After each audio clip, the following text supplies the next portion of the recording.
Lucas 2, do 1 ao 20, o relato sobre o nascimento de Jesus Cristo.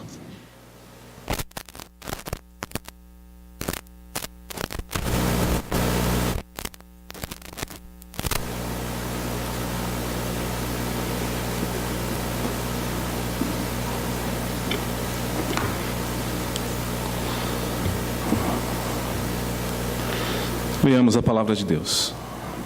Naqueles dias foi publicado um decreto de César Augusto, convocando toda a população do império para recensear-se. O primeiro recenseamento foi feito quando Quirino era governador da Síria. Todos iam alistar-se, cada um na sua própria cidade. José também subiu da Galiléia, da cidade de Nazaré, para a Judéia, a cidade de Davi, chamada Belém, por ser ele da casa e família de Davi, a fim de alistar-se com Maria, sua esposa, que estava grávida.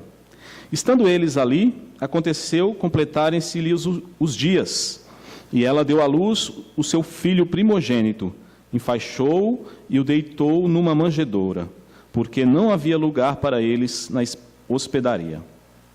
Havia naquela mesma região pastores que viviam no campo e guardavam o seu rebanho durante as vigílias da noite.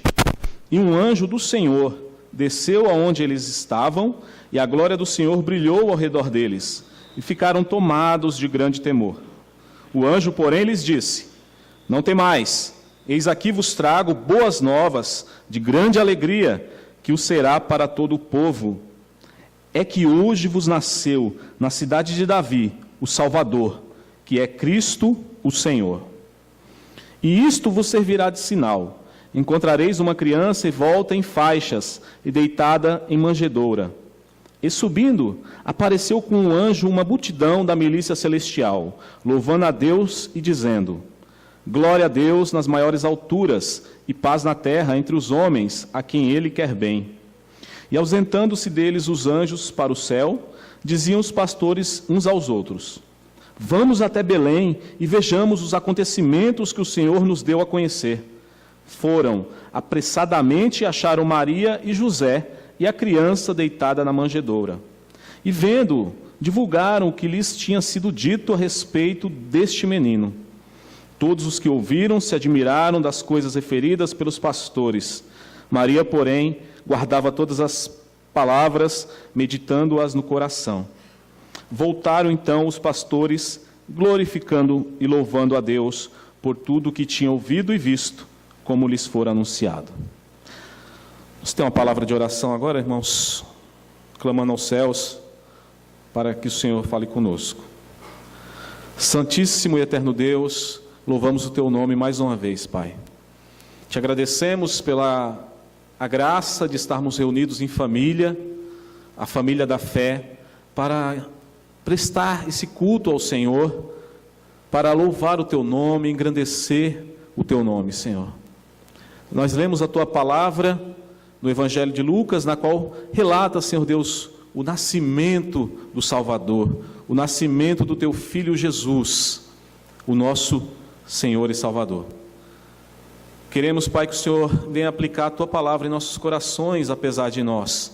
Que o Senhor venha iluminar nossa mente, Senhor Deus, para que possamos entender o Evangelho do Senhor.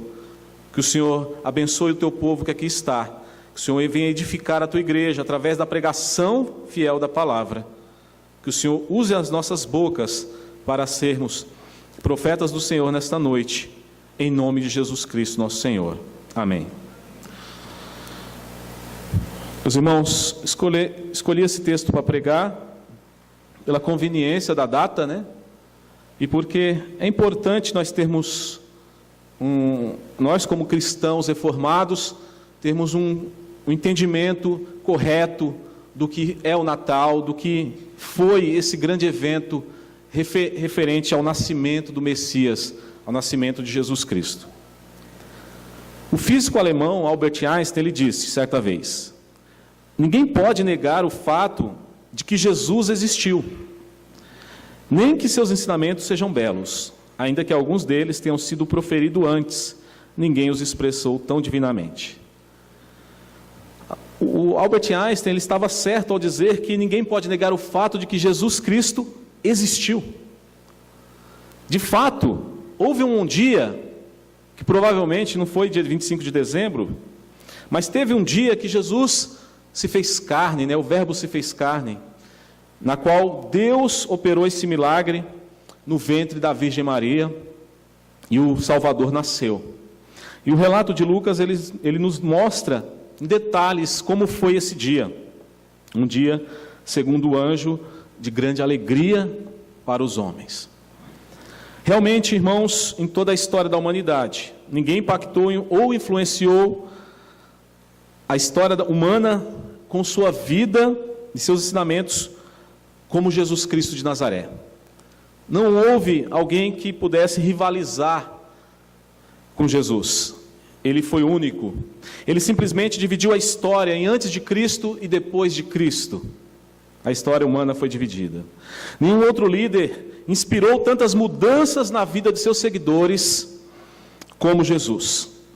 Seus milhões ou até bilhões de seguidores ao longo desses 2000 anos de história da igreja, de história cristã, têm vivido e morrido por ele.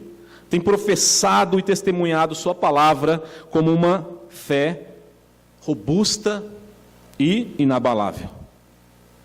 Ao longo da história você vê homens e mulheres piedosos morrendo e vivendo pela fé no Filho de Deus. Enfim, a fé cristã está presente em todos os lugares do planeta Terra, porque um dia uma grande profecia se cumpriu em Belém da Judéia.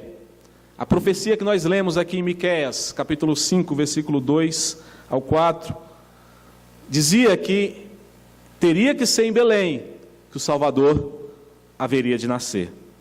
E essa profecia se cumpriu no relato que Lucas nos dá. Ali em Belém da Judéia ele nasceu. Mas tem algumas curiosidades a respeito do nascimento de Jesus. O lugar que ele nasceu foi um simples estábulo, né? Um local onde era utilizado para guardar os animais, ali do tempo frio, da chuva, onde os animais ficavam. Numa manjedoura nasceu o Salvador dos homens. Desde então, ninguém pode viver alheio a essa notícia. Ninguém pode viver alheio à notícia de que Jesus Cristo veio a esse mundo. E ele veio para estabelecer o juízo. O juízo de Deus foi estabelecido na pessoa do seu Filho. Ninguém pode ignorar essas boas novas ou desconsiderar essa realidade. Como iremos desprezar o Evangelho de Deus? Como tirar da nossa lembrança este evento? Como esquecer este fato ou permanecer distante desta graça? Como viver alheio a tudo isso que o Evangelho nos apresenta? O autor aos Hebreus nos alerta, no capítulo 2, para não sermos negligentes. Ele diz assim, capítulo 2, versículo 3 de Hebreus: como escaparemos nós se não atentarmos para uma tão grande salvação? Ou seja, como nós escaparemos da condenação de Deus se nós rejeitarmos o seu Filho? Se nós rejeitarmos a graça da salvação que há somente em Jesus Cristo? Ninguém poderá escapar dessa justiça. Diante disso, irmãos, desse texto que nós lemos, relatando o nascimento do Messias, nós iremos dividir esse texto em 3 partes. A primeira, do versículo 1 ao 7, nós iremos ver a soberania de Deus e a sua providência no nascimento do seu Filho Jesus. Depois, no segundo momento, uma segunda parte, nós iremos ver, do versículo 8 ao 14, a boa notícia do anjo sobre o nascimento de Jesus. E por fim, a terceira e última parte, nós iremos ver a reação dos pastores diante do nascimento de Jesus. E com isso espero, irmãos, que possamos aprender um pouco mais da palavra do Senhor e guardar a palavra do Senhor em nossos corações. Gálatas 4, versículo 4 diz que, vindo a plenitude dos tempos, Deus enviou seu Filho, nascido de mulher, nascido sob a lei. no tempo determinado por Deus, que Paulo ele coloca como sendo a plenitude dos tempos, o momento exato, o momento pleno. Deus enviou seu Filho, nascido de mulher, nascido sob a lei. Nós entendemos com isso, Deus estando no controle de todos os acontecimentos acerca da nossa salvação. No versículo 1 e 2 do texto que lemos, de Lucas 2, vai falar do decreto do imperador César Augusto, convocando toda a população que vivia no Império Romano para se alistar, recensear-se na sua cidade de origem. Então, nós vemos o imperador publicando esse decreto, convocando a população das regiões mais remotas do Império para se alistar. Isso fez com que José, o carpinteiro, se deslocasse de Nazaré da Galileia para Belém da Judéia. Ele teve que mudar de cidade para cumprir esse decreto. Então, nós podemos ver a mão de Deus em tudo isso. Ele foi obrigado a sair lá de Nazaré, na Galileia, ao norte de Israel, e descer para o sul, em Belém, na Judéia. E levando consigo Maria, sua esposa, e o texto nos diz que ela se encontrava grávida, e provavelmente já estava no último mês, ou nas últimas semanas para ter o menino, porque ela acaba tendo a criança em Belém. Quando o imperador pediu essa ordem, ele não imaginava que Deus usava esse decreto para a concretização dos seus propósitos eternos, que era o nascimento de seu filho na cidade de Belém. A profecia precisava ser cumprida. A profecia do Senhor de que em Belém Efrata haveria de nascer o Messias deveria se cumprir. Então Deus utiliza esse imperador pagão para que a situação venha concorrer para que José mude-se de cidade naquele instante, levando consigo sua esposa, para que ela dê à luz naquela região. Isso era fundamental para que a palavra do Senhor não caísse por terra. Isso nos ensina, irmãos, que os mais poderosos desta terra, ainda que ímpios, não passam de instrumentos da vontade de Deus. Deus é soberano, Deus controla a história. Nós vemos claramente as mãos soberanas de Deus também nessa história. Assim como nós vemos Deus utilizando o rei persa, Ciro, para derrubar o governo da Babilônia, e assim ser favorável ao retorno dos judeus para Jerusalém, para se cumprir a profecia.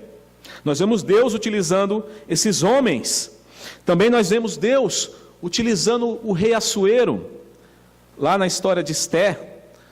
A Bíblia relata que em certa noite ele estava com insônia, e aí ele começou, não tinha nada para fazer, ele foi ler o livro dos feitos históricos, e ele acabou encontrando nesse livro a história de que o judeu Mordecai havia livrado o rei de uma conspiração.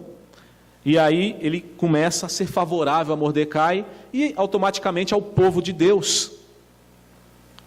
Em tudo isso nós vemos a mão do Senhor. As pessoas falam, no livro de Esther não tem o nome de Deus, né? Você não encontra o nome de Deus no livro, mas nós percebemos claramente Deus agindo de forma soberana na história. Nos versos 6 e 7, irmãos, do texto, nós vemos Deus, o Deus soberano, providenciar um local simples, e eu diria até mesmo impróprio, para o nascimento de uma criança, como uma manjedoura, e ainda mais o nascimento do Rei do Universo. Como não havia lugar na hospedaria, o texto nos diz que José providenciou um estábulo, um local coberto, onde se abrigam os animais, para sua mulher dar à luz. A Bíblia diz que não havia lugar na hospedaria. no verso 7. No final do verso 7 diz que não havia lugar para eles na hospedaria.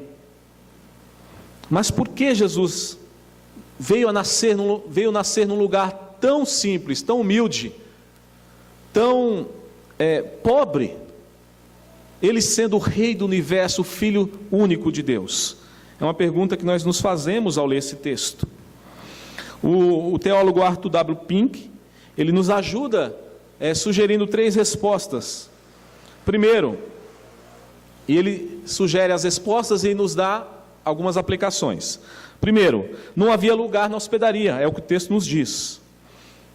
E ele aplica, dizendo assim: quão solenemente isso revela a avaliação que o mundo faz do Cristo de Deus.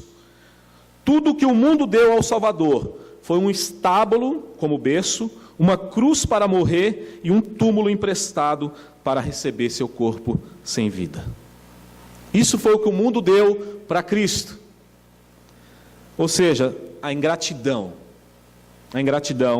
que é tão comum a nós pecadores.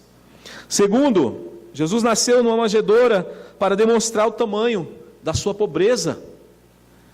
O apóstolo Paulo, no 2 Coríntios, capítulo 8, versículo 9, nos diz: nosso Senhor Jesus Cristo, que sendo rico, se fez pobre por amor de vós, para que pela sua pobreza vos tornasseis ricos. Era propósito de Deus que Jesus tivesse uma vida, desde o seu nascimento até a sua morte, uma vida humilde, uma vida marcada também pela pobreza, porque ele, sendo rico, se fez pobre. E terceiro, ele diz que Jesus nasceu na manjedoura para tornar-se acessível a todos e a qualquer um. Se fosse colocado num palácio ou em alguma sala do templo, poucos teriam conseguido chegar a ele. E sem a formalidade de primeiro obter a permissão daqueles que estivessem trabalhando nesses lugares. Ou seja, a história dos pastores que foram lá ver o nascimento de Jesus, ver a criança, não seria possível se ele tivesse nascido em outro lugar. Irmãos, esse primeiro ponto nos ensina alguns pontos aqui, nos ensina algumas lições. Assim como não havia lugar para Jesus naquela hospedaria, assim também há corações que nunca recebem a Cristo, pois já estão cheios, ocupados por pensamentos de riquezas, de honras, de prazeres e negócios. Não há espaço para o Salvador. Não há lugar para Jesus, nem tempo para refletir sobre sua vontade, nem desejo de deixar seu caminho para fazer o que lhe agrada. É o chamado do Evangelho. Aquele que quiser vir após mim, tome a sua cruz, negue-se a si mesmo e siga-me. Há corações fechados que não têm espaço para o Salvador. Essas pessoas rejeitam deliberadamente a Cristo, rejeitam deliberadamente o Senhor da salvação das nossas almas.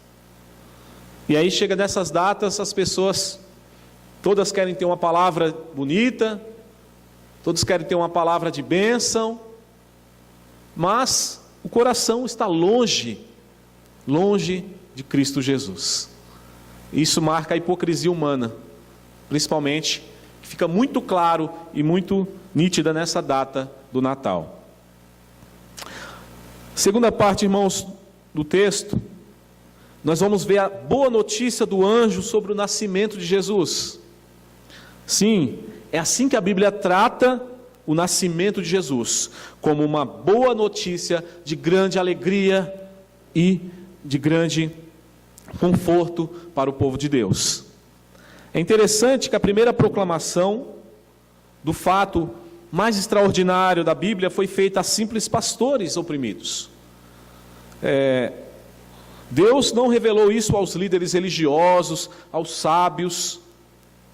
Não, ele foi lá, enviou o anjo e ele revelou aos pastores que estavam ali na vigília da noite, guardando as ovelhas.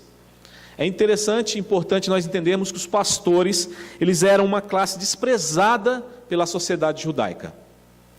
Eles eram uma classe de segunda categoria, segundo os padrões da época, pois o seu trabalho de ficar guardando os rebanhos, todos os dias, né, os impediam de guardar a lei cerimonial. E também, os estudiosos vão dizer que esses pastores, eles eram acusados de serem ladrões, de roubarem o rebanho do outro, a ovelha do outro. Então, eram vistos com preconceito muito grande na sociedade. Tanto é que o testemunho de um pastor de ovelha, ou um pastor de gado, não era considerado num tribunal. Se tivesse um tribunal e tivesse que colocar uma testemunha sobre algum caso, se a pessoa exercesse a função de pastor, o testemunho dele era inválido, não era aceito nessa sociedade. Então isso mostra a misericórdia de Deus em se revelar a pessoas tão simples e tão oprimidas, socialmente falando. Deus, Ele faz isso, né?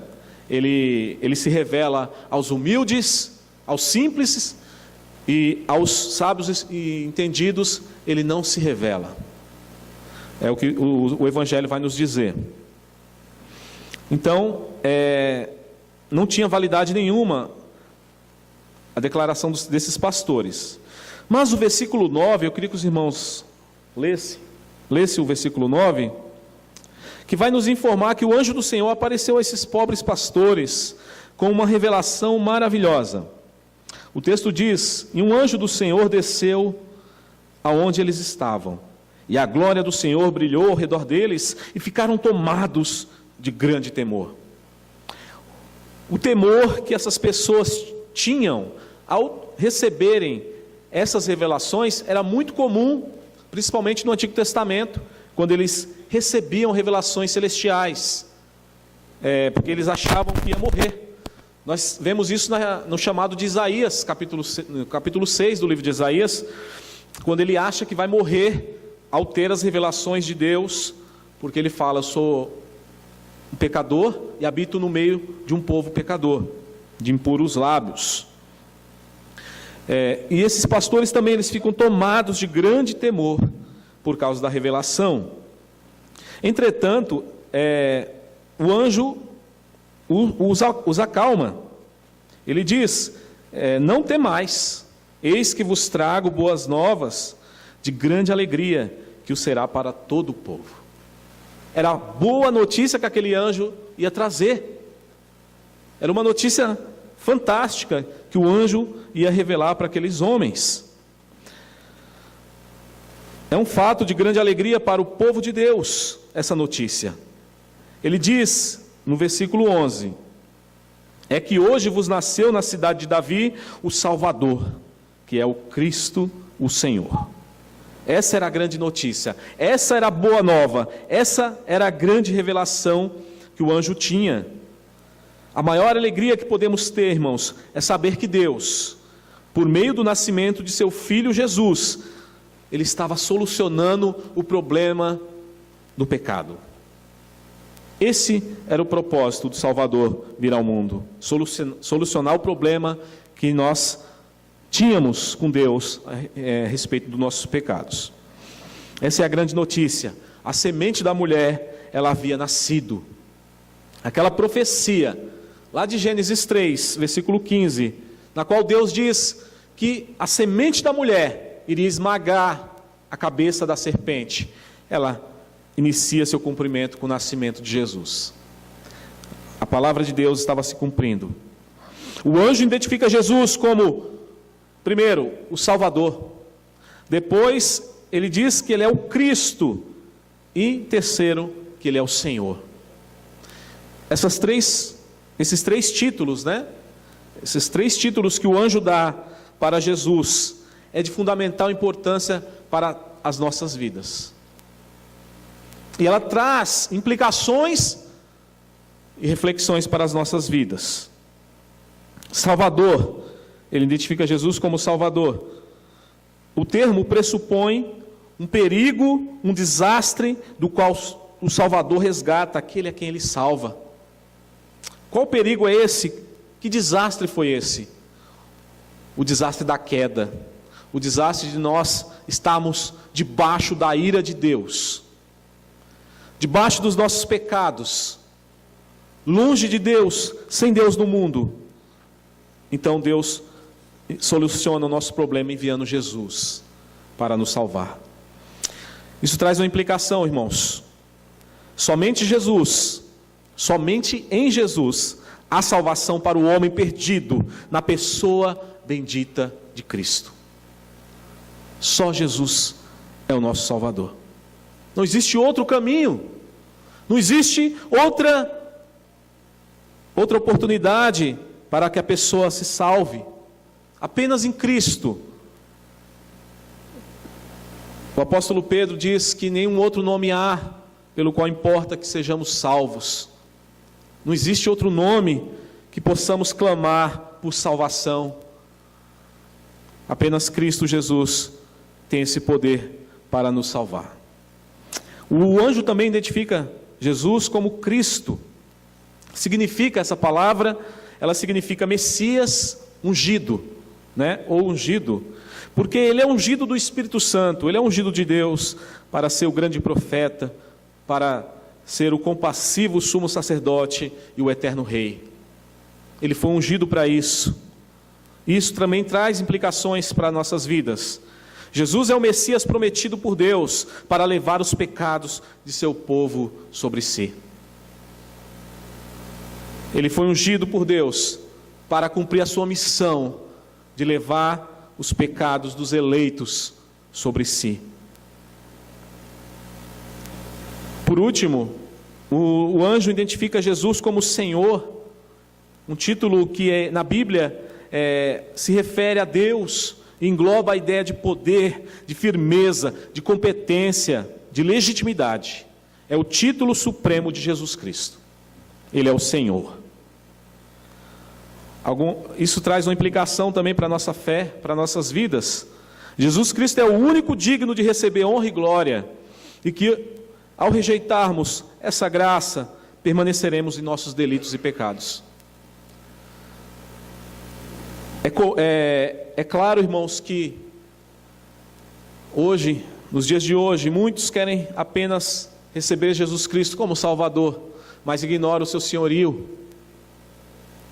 Você declarar que Jesus Cristo é o seu Senhor, você está dando total legalidade, você está se submetendo a Cristo para que Ele governe a sua vida, para que Ele seja o centro da sua vida, na qual você não manda mais na sua vida, mas você se submete em amor a Cristo, o Salvador e o Senhor. Deus, Ele irá julgar a humanidade por meio de Jesus Cristo. É o que Paulo nos fala lá no sermão que ele prega em Atenas. Ele diz que Deus, não levando em conta o tempo da ignorância, notifica agora a todos os homens para que se arrependam, porque Deus há de julgar o mundo através de um varão, que é Jesus. Deus há de julgar o mundo por Cristo. Então aqueles que se mantêm afastados dessa graça, alheios à promessa de Deus, sem compromisso com a verdade do Evangelho, esses serão condenados. Serão condenados pelo próprio Cristo, que será juiz nesse dia. Mas aqueles que se submetem, que receberam a graça de Deus, a graça do Evangelho, esses terão a grande alegria prometida pelo anjo. Esses têm dentro de si a boa notícia de que Cristo um dia nasceu e que Ele habita em nossos corações. E essa é a nossa maior esperança, é a nossa maior alegria, irmãos. Saber que Cristo, Ele mora em nossos corações, Ele habita conosco. E tudo isso, referente a essa boa notícia que o anjo dá, ela gera reações diversas nas pessoas. O texto vai nos dizer da reação dos pastores, que é o terceiro ponto que nós vamos ler aqui, que nós vamos ver. A reação dos pastores diante do nascimento de Jesus. Os pastores, eles creram na revelação, eles creram no anjo e foram averiguar a notícia. Eles creram na palavra do anjo e foram averiguar a notícia. Está no versículo 15. O texto diz: e ausentando-se deles os anjos, para o céu, diziam os pastores uns para os outros: vamos até Belém e vejamos os acontecimentos que o Senhor nos deu a conhecer. Então eles creram na palavra, deixaram ali os seus afazeres e foram ver a revelação do Senhor, a revelação do anjo de Deus. Eles confirmaram com seus próprios olhos a criança bendita na manjedoura e compartilharam as revelações do anjo sobre o menino. O versículo 17 diz que eles divulgaram o que lhes tinha sido dito a respeito deste menino. Tudo que o anjo falou para eles, eles compartilharam ali com a família de Cristo, com a família de Jesus. E as pessoas que ali estavam, que ouviram, se admiraram das coisas referidas pelos pastores. Ok? O interessante, irmãos, é vermos a reação dos pastores no versículo 20. Após eles testificarem a revelação do anjo sobre o menino que seria o Senhor, o Salvador e o Cristo. O versículo 20 diz que eles voltaram, para os seus afazeres. Voltaram então os pastores glorificando e louvando a Deus por tudo o que tinha ouvido e visto como lhes for anunciado. A reação deles foi maravilhosa. Eles voltaram glorificando e louvando a Deus por tudo o que tinha ouvido e visto como lhes for anunciado. Eles receberam a mensagem do nascimento de Cristo, a boa notícia do Evangelho, com alegria, glorificando a Deus por tudo que Deus estava fazendo naquele momento. Infelizmente, nem todos reagem dessa maneira, de maneira alegre, agradecida às boas novas do Evangelho.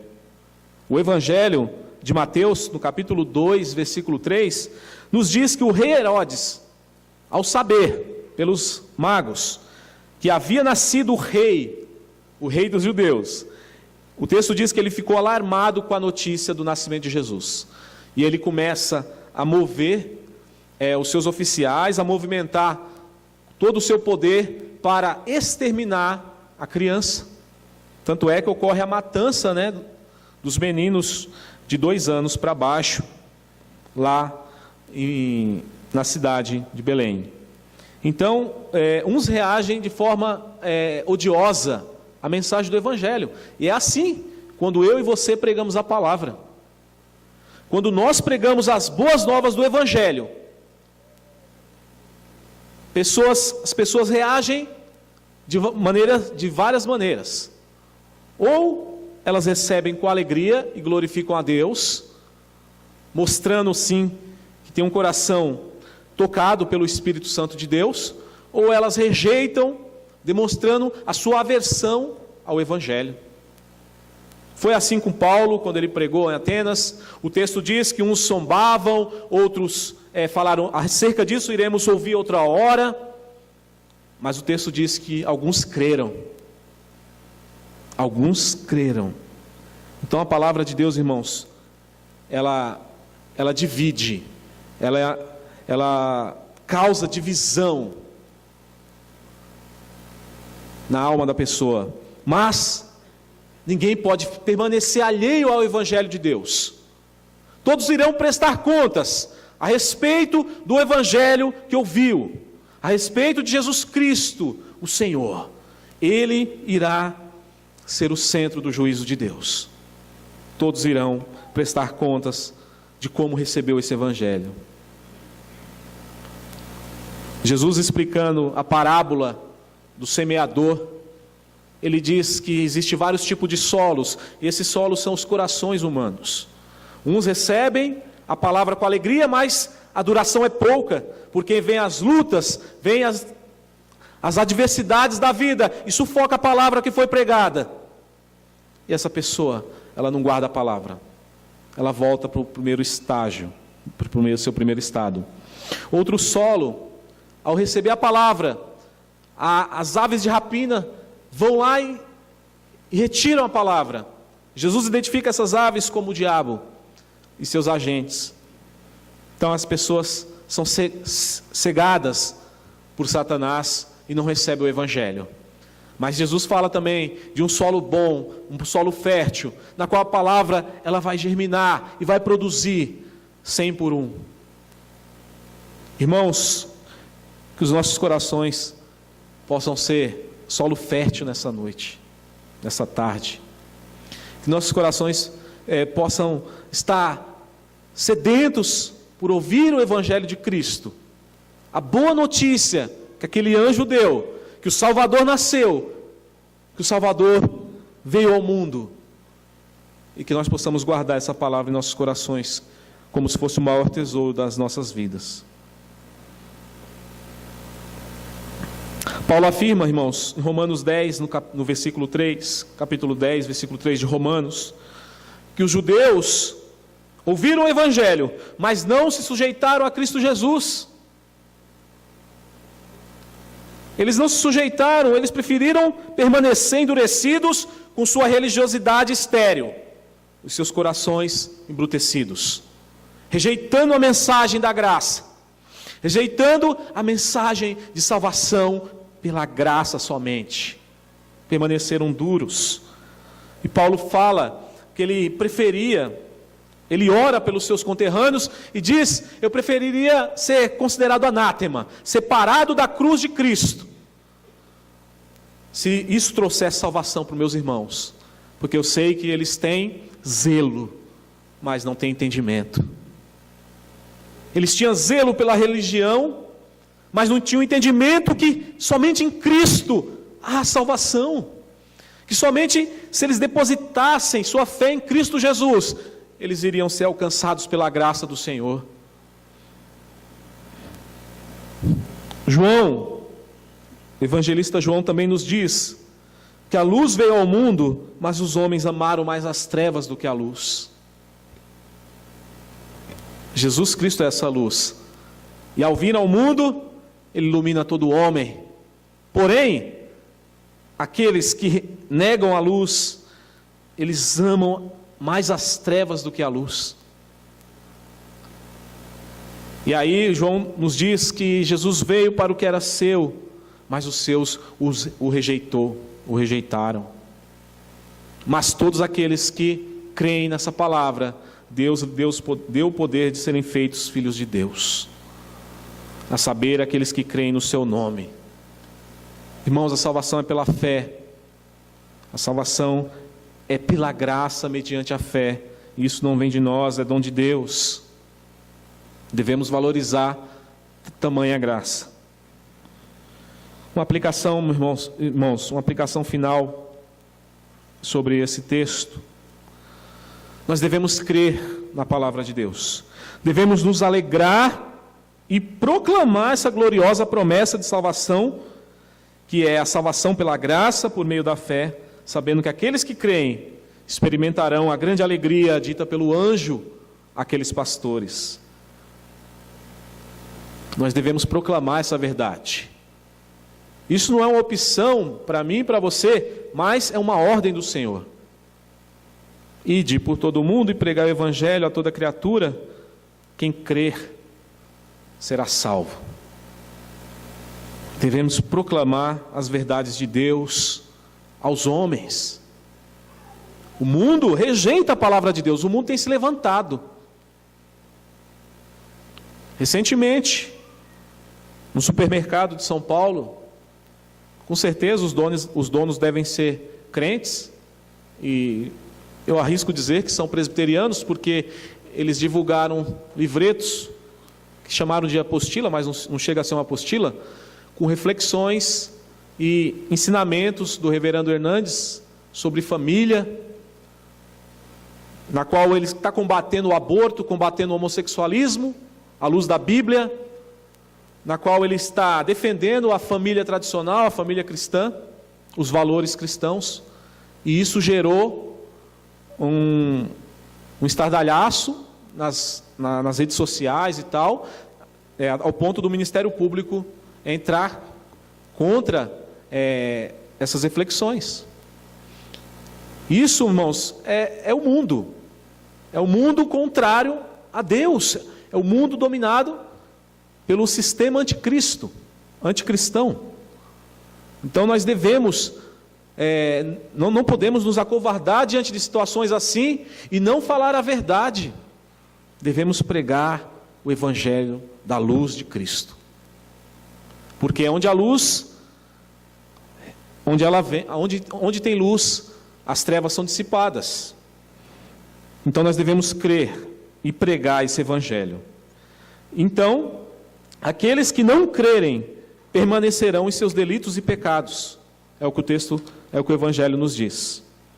As pessoas permanecerão nos seus delitos e pecados e receberão sobre si a ira de Deus. Elas estão sem um Salvador para as suas almas, sem um Cristo para morrer em seu lugar e sem um Supremo Senhor sobre a sua vida. Tudo que nós temos, tudo que Jesus representa para nós, as pessoas lá fora que estão cegas pelo pecado, elas não têm. Elas não têm um Senhor, não têm um Salvador e não têm um Cristo para interceder por elas. Gostaria de finalizar, irmãos, com um trecho de uma música muito bonita, uma música clássica de Johann Sebastian Bach, que é Jesus, a Alegria dos Homens. E eu peguei uma tradução que vem de encontro ao que nós estamos refletindo nessa noite sobre quem Jesus Cristo representa para nós.